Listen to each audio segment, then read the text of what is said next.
बिस्मिल्लाहिर्रहमानिर्रहीम। अस्सलाम वालेकुम नाज़रीन, मैं हूं फैयाज़ राजा और आप देख रहे हैं आपका अपना यूट्यूब चैनल।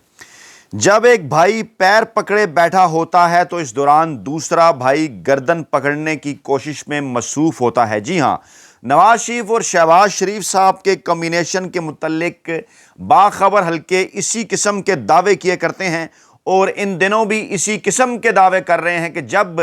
चुनतखब वज़ीर-ए-आज़म शहबाज शरीफ साहब बज़ाहिर ऐसा नज़र आता है कि इस्टेब्लिशमेंट के हर दम करीब हैं, ज़्यादा से ज़्यादा उनकी खिदमत करने को तैयार हैं, लेकिन इन्हीं दिनों नवाज शरीफ साहब के हवाले से भी कुछ बड़े और अहम तरीन दावे किए जा रहे हैं। ज़राए का ये कहना है, ज़राए ये दावा करते हैं, गुज़श्ता जो मैंने वीडियो सुबह की आपके सामने रखी उसमें भी कुछ तफसीलात मैंने आपके साथ शेयर की कि किस तरह से मुस्लिम लीग नवाज़ के कुछ ख़ास अरकान की जानिब से, जो कि मियाँ नवाज शरीफ साहब के इंतहाई करीब समझे जाते हैं, पाकिस्तानी इस्टेब्लिशमेंट को एक पैगाम पहुँचाया जा चुका है कि इस्टेब्लिशमेंट के यहाँ कुछ सीनियर तरीन जर्नैल मौजूदा field marshal general Asim Munir साहब की पॉलिसीज़ के हवाले से तहफ़्फ़ुज़ात रखते हैं, बल्कि यहाँ तक किया गया कि मौजूदा DGISI जनरल आसिम मलिक साहब के हवाले से भी कुछ इल्ज़ामात पर मबनी पैगामात पहुँचाए गए और कहा गया कि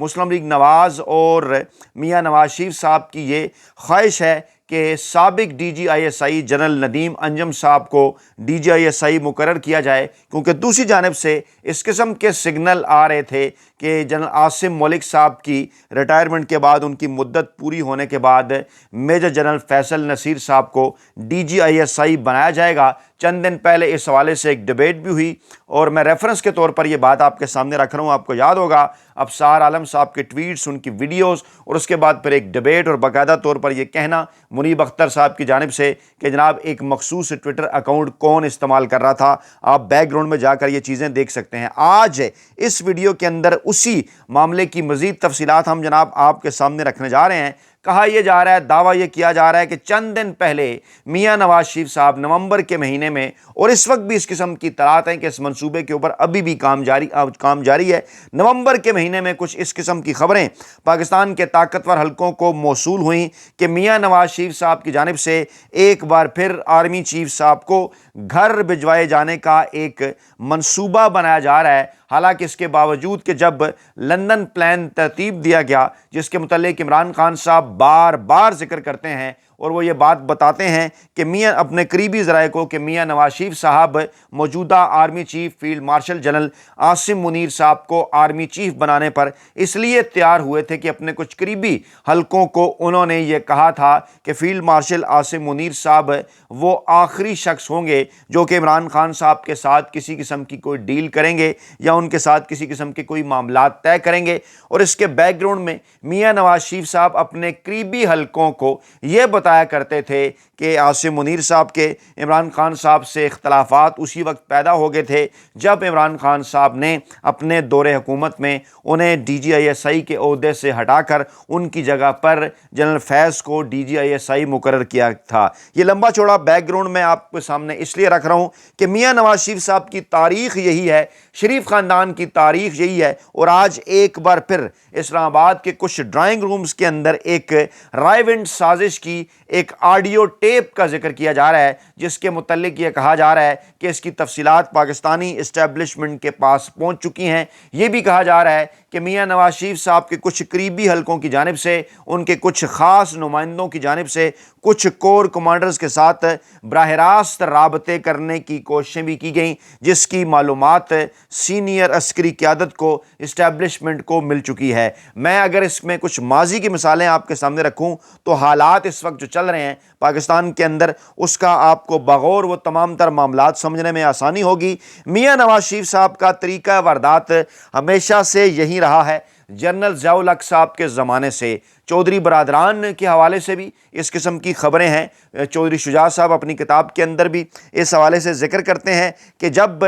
चौधरी बरादरान और मियाँ नवाज शरीफ साहब को एक दूसरे के करीब किया था जनरल ज़िया-उल हक साहब ने, तो कैसे शरीफ बरादरान ने चौधरी बरादरान का पत्ता काटने के लिए कुछ कार्रवाइयाँ डालना शुरू की और फिर चौधरी बरादरान ने जो है वो बदले के तौर पे जब इस हवाले से कोशिश की कि मियां नवाज शरीफ साहब को घर भेजा जाए, तो फिर तारीख़ हमें ये बताती है कि मियां नवाज शरीफ साहब की जानिब से शहबाज शरीफ साहब ने जो है वो पाँव पकड़ने के मिशन के ऊपर रवाना हुए चौधरी बरादरान को मिलाने के हवाले से। फिर जनरल ज़ियाउल हक साहब को भी उन्होंने मनाया और फिर वो बड़ा मशहूर तारीखी जुमला सामने आया जब वज़ीर आला पंजाब थे मियां नवाज शरीफ साहब के। जनरल ज़ियाउल हक साहब खुद पहुँचे और उन्होंने कहा कि नवाज शरीफ का किला मजबूत है। उसके बाद फिर जो जनरल जिलानी के साथ हुआ, जो जनरल क़य्यूम के साथ हुआ, जनरल असद दुरानी के साथ हुआ, जनरल हमीद गुल साहब के साथ हुआ, ख़ुद जनरल ज़ियाउल हक साहब के मुतल्लिक़ कुछ लोग ये दावा करते हैं कि वो मियां नवाज शरीफ साहब को घर भिजवाने के हवाले से फ़ैसला कर चुके थे, लेकिन उससे पहले 17 अगस्त 1988 का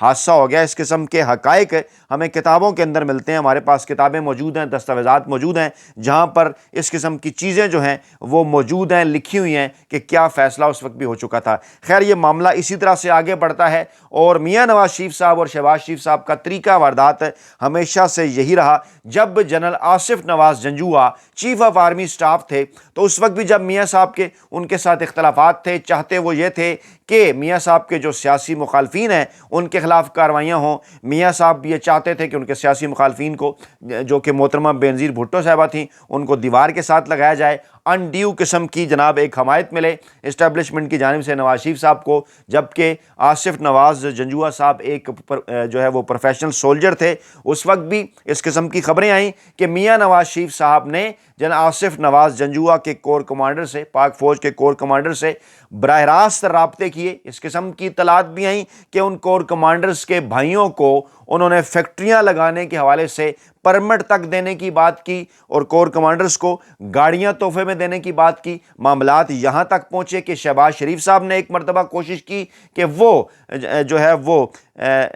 जो जनरल आसिफ नवाज जंजुआ थे उनके पास BMW गाड़ी की चाबियां लेकर गए। उन्होंने कहा कि मियां साहब आपको गिफ्ट करना चाहते हैं। उसके बाद यहाँ तक पहुँचे मामलात के एक मरतबा शहबाज शरीफ साहब और मियां नवाज शरीफ साहब के वालिद बड़े मियां साहब, अब्बा जी जिन्हें कहा जाता था मियां शरीफ, उन्होंने दावत पर बुलाया इख्तलाफात को दूर करने के लिए और वहाँ पर फिर यही बात की कि तुम भी मेरे बेटे हो, इन दोनों के बड़े भाई हो, ये अगर कुछ करें तो मुझे बताना। और वहाँ फिर मियां नवाज शरीफ साहब ने इस किस्म की कोशिश की कि वो आसिफ नवाज जंजुआ साहब को BMW गाड़ी की चाबियां दें, जो उन्होंने शुक्रिया के साथ उन्होंने लेने से इनकार कर दिया। और उसके बाद मामलात किस तरफ को गए सबको इस बात का अंदाज़ा है। मामलात यहीं तक नहीं रुके, बल्कि जब जनरल जहांगीर करामत साहब से इस्तीफ़ा लिया गया मियां नवाज शरीफ साहब के दूसरे दौरे हुकूमत में, तो उस वक्त भी इसी किस्म के मामलात थे। परवेज़ मुशर्रफ साहब ने भी अपनी किताब के अंदर ये बात लिखी है, कुछ दीगर लोग भी ये बात करते हैं जैसे मुनीर अहमद साहब हो गए, या इसके साथ साथ जो हैं दीगर कुछ जो सीनियर सहाफ़ी हैं वो भी इसी किस्म की बात करते हैं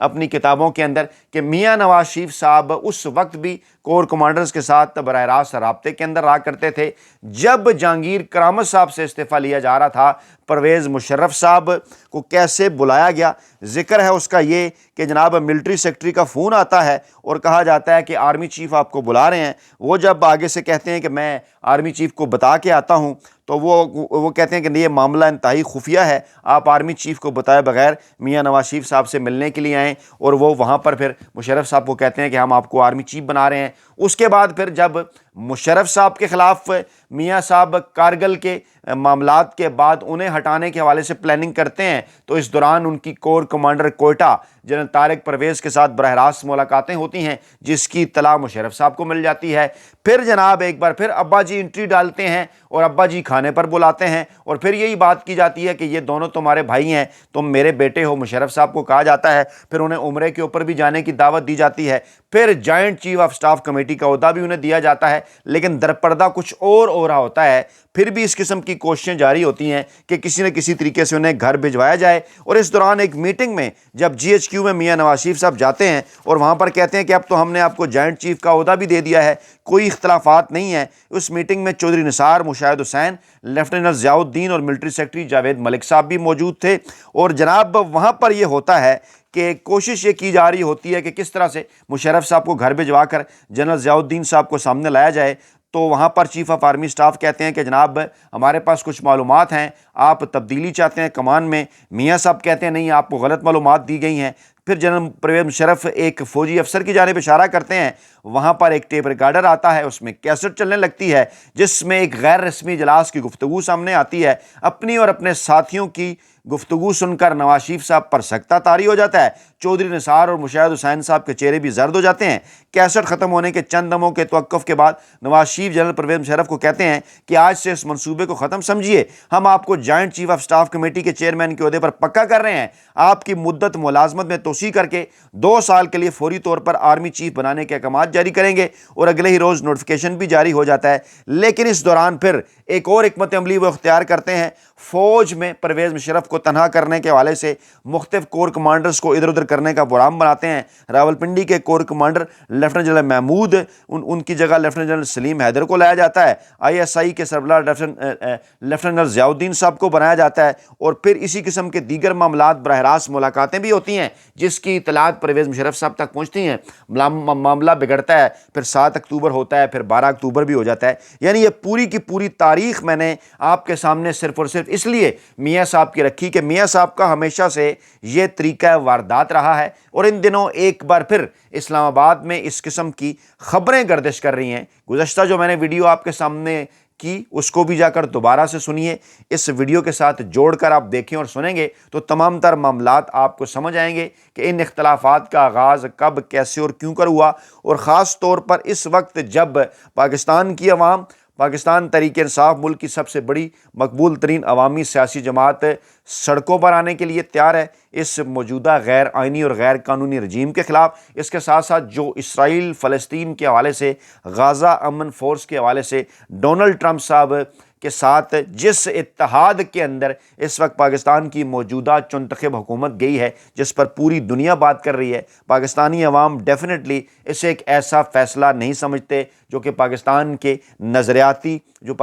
نظریاتی بنیادیں ہیں ان کے مطابق ہو، یا قائد اعظم محمد علی جناح کی پالیسی کے مطابق ہو۔ عمران خان صاحب کے دور کے اندر بھی اسی طاقتور اسٹیبلشمنٹ نے، باجوہ صاحب کی یہ خواہش تھی، اینکرز کو باقاعدہ طور پر ایجنڈا دیا گیا کہ پاکستان میں اسرائیل کے حوالے سے، اس کو تسلیم کرنے کے حوالے سے ایک ماحول پیدا کیا جائے۔ عمران خان صاحب نے صاف صاف انکار کر دیا، اور ڈانڈے اس بات کے یہاں تک جا کر ملتے ہیں، اور یہ بھی کہتی ہیں کچھ عالمی میڈیا کے لوگ، یہ بات بھی کرتے ہیں کہ عمران خان صاحب کو گھر بھجوایا ہی اسی لیے گیا کیونکہ عمران خان صاحب عالمی ایجنڈے کی راہ کے اندر رکاوٹ تھے۔ میاں نواز شریف صاحب اس سے پہلے ہی 90 کی دہائی کے اندر بھی اسی ایجنڈے کے اوپر عمل کرنا چاہتے تھے۔ اسٹیبلشمنٹ کے بھی کچھ حلقوں کی خواہش تھی، جنرل باجوہ صاحب بھی یہی چاہتے تھے۔ باجوہ صاحب کے دور کے اندر بھی میاں نواز شریف صاحب کے براہ راست نہ صرف رابطے تھے کور کمانڈر سے، بلکہ اس وقت ہی اس پورے پلان کے اوپر عمل درآمد کا آغاز جو ہے وہ شروع کر دیا گیا تھا۔ عمران خان صاحب کو جب گھر بھجوایا گیا، اس سے پہلے بھی فوج کے ساتھ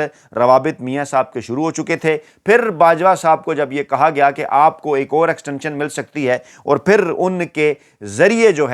کے ذریعے DGISI جنرل فیض حمید صاحب کو تبدیل کیا گیا، جنرل ندیم انجم صاحب کو لایا گیا، ان کے ساتھ پھر براہ راست فیملی ٹرمز بن گئے۔ پھر خواہش جنرل عاصم منیر صاحب کے دور میں بھی میاں صاحب کی یہی تھی کہ ندیم انجم صاحب کو ایک ایکسٹینشن اور مل جائے۔ پھر ان دنوں یہ خواہشیں بھی سامنے آتی رہیں کہ ان کو بطور ریٹائر جرنیل کے DGISI بنا دیا جائے۔ پھر دوسری جانب سے یہ خبریں آئیں کہ میجر جنرل فیصل نصیر صاحب کو DGISI بنایا جانا ہے۔ اس قسم کی خبریں مارکیٹ کے اندر لائی گئیں تو پتہ یہ چلا کہ جناب ان تمام تر معاملات کے پیچھے میاں نواز شریف صاحب کی یہ خواہش کار فرما ہے کہ ہم نے جناب 2030 تک نوٹیفیکیشن تو کر دیا ہے، ہم نے جناب ان کو چیف آف ڈیفنس فورسز تو بنا دیا ہے، لیکن میاں صاحب پھر بھی اسی قسم کی خواہش رکھتے ہیں کہ جناب یہ جو موجودہ معاملہ ہے اسرائیل کے حوالے سے، اس معاملے کے اوپر یہ پالیسی اختیار کر کے کہ یہ جناب ہماری پالیسی تو نہیں، یہ تو جناب عسکری قیادت کی، فوج کی یا جنرل عاصم منیر صاحب کی پالیسی ہے۔ ایک اندر سے گروپ جو ہے وہ سامنے لایا جائے،